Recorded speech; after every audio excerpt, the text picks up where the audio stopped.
It's really nice to virtually meet you today. Congratulations on your position, on your role, and also for, just the organization, 25 years. Tell me a little bit about it. Thank you, Manny. Thank you for being here. And yes, NALIP is turning 25 next year. And this year I began my leadership with such an incredible organization, so much history behind.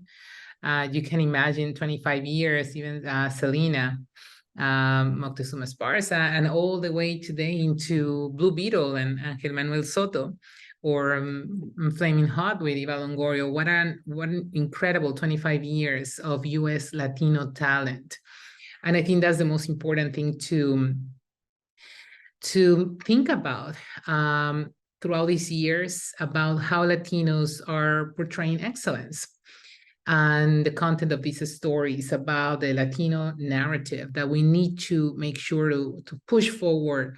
And I think we're in this very good moment, very challenging moment at the same time, but a very important moment when the talent is there. And it's just a matter of breaking that last obstacle for these to exploit and explode. So I'm really looking forward to it. I'm being part of this incredible organization. Do you think that now, really, with the integration of streaming and really needing a lot more content, is that it's giving us a little bit more of an opportunity to at least be able to, in a way, just showcase our talent, to then be able to get better, bigger projects that maybe would have taken longer, let's say like in the 90s or in the early 2000s, when it was just like maybe just Netflix? So the opportunities are different. I think that the common denominator, again, is the quality of the project. And I think that's what, in our case with NALIP, we really want to point out, because you might have the outlets, but the most important thing is, how do we support our community to deliver what is expected? I think, again, it goes beyond being a Latino story or not. I don't think that Latino is a genre, but it is into how our community is prepared to activate professionalism, and how we're ready for the opportunities, and how competitive we become, so that when we present a Latino story, the relevance is because it reaches the general audience, and the studios making sure that they are aware of the potential within the market that we have as Latinos. So I think for me, that's kind of the most important thing to highlight. And these 25 years, I think that's that's the result into Latino excellence. And I think that the public's ready for it. You have about 20% of the population in the United States, and it's growing, are Latinos. A lot of the culture is already mixed in. I mean, heck, like, everyone loves the food from the different various regions of Latino America. The culture is always so prevalent. So why not also integrate our stories? We saw so many good movies this year. You named one, Blue Beetle. We had A Million Miles Away. We had Flaming Hot. Movies that cause people to talk and really show that it's a whole lot more than, like you said, just a genre. It's we are part of this country. How's that been for you this year? Yes, a great example actually is the music industry.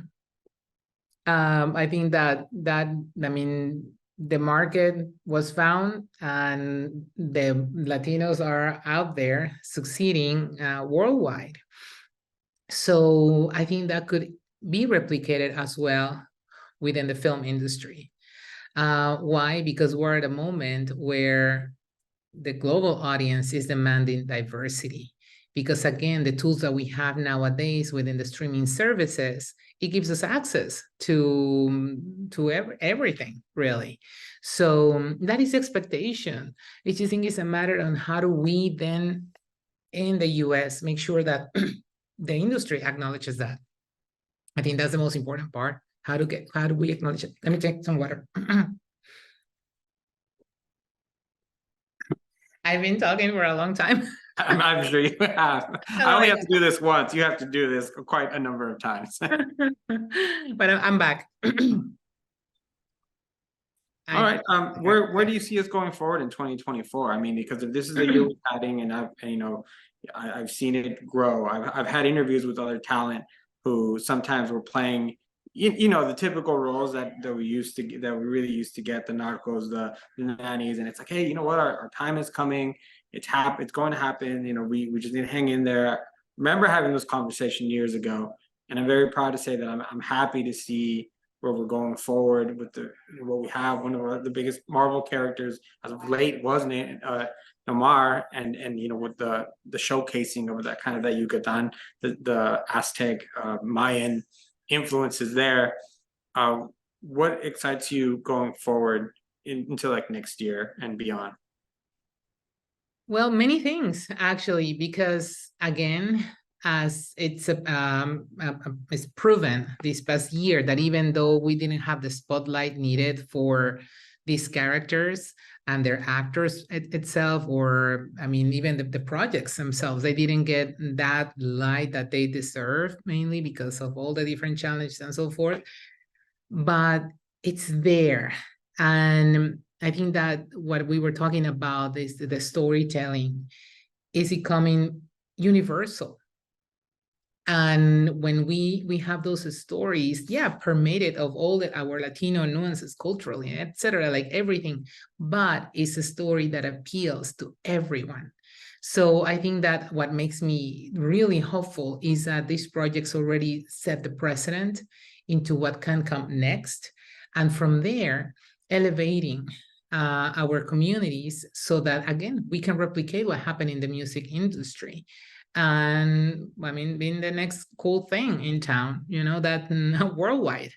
So yes, they're going to be very difficult challenges because, again, coming out of pandemic, the strikes, and then now, I mean, this year, we're going to see a repercussion, obviously, within the entertainment industry.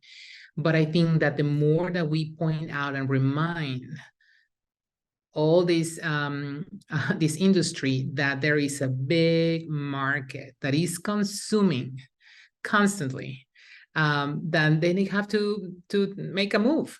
You know, it should be part of their strategy for growth.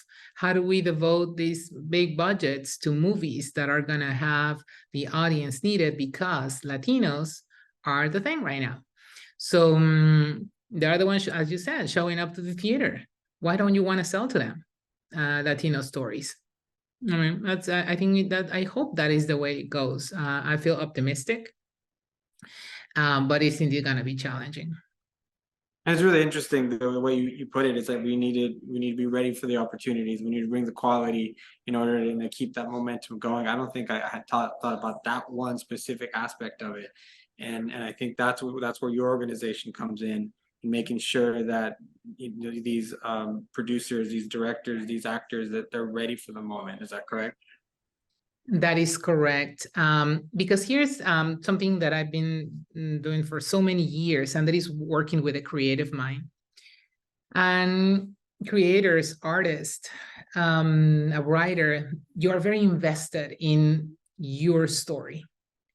But your story also has to have a component that needs to be sold. At the end, it's a product.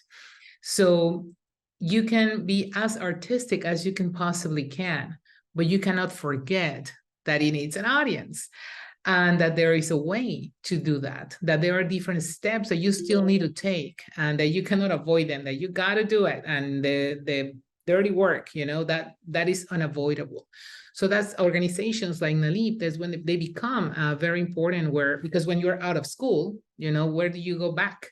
You don't go back to school. Most likely you go back to organizations like ours that can support your work because we believe in it, because we're here to highlight it and we're here to promote it. So those are the resources that we are been offering all throughout these years and to our members. So it is important to have the skills to be like within this industry, invested on it as thinking yourself as a product as well. And just to wrap things up, what message do you have for young filmmakers, young actors, people who want to get into the industry, Latinos in specific, and really, you know, make a difference, make a dent, and be able to showcase their talent? Mm-hmm. So I think that step number one, have a strong network of friends. I think those can be developed when you go to school, or people that have your same passion and vision and likeness. I think that's so important. Not necessarily the networking over here, but the networking within your community, within your friends, so you walk together throughout this path, because it's challenging. But if you're surrounded with talented people that you admire, they will be there for you, are going to be there for them. So together as small groups of collaboration, you can do incredible things. Even like funding your first shorts, I mean, it becomes easier because you have that network. I think that's, to me, something that it's crucial, the sense of community. And not only within that small community, but also being part of other organizations and showing up. And you know, being there, and again, clicking to other friends shorts that might be on a streaming service, or going to their opening nights, showing up, being together as a community. I think that's the first step to success. Yeah, and I thank you so much for your time. I appreciate it. It's really lovely to get to talk to you. I love talking film, love talking about you know, Latinos in film, and congratulations on the organization's 25 years, and here's to another 25. Thank you, Manny. Thank you for this opportunity.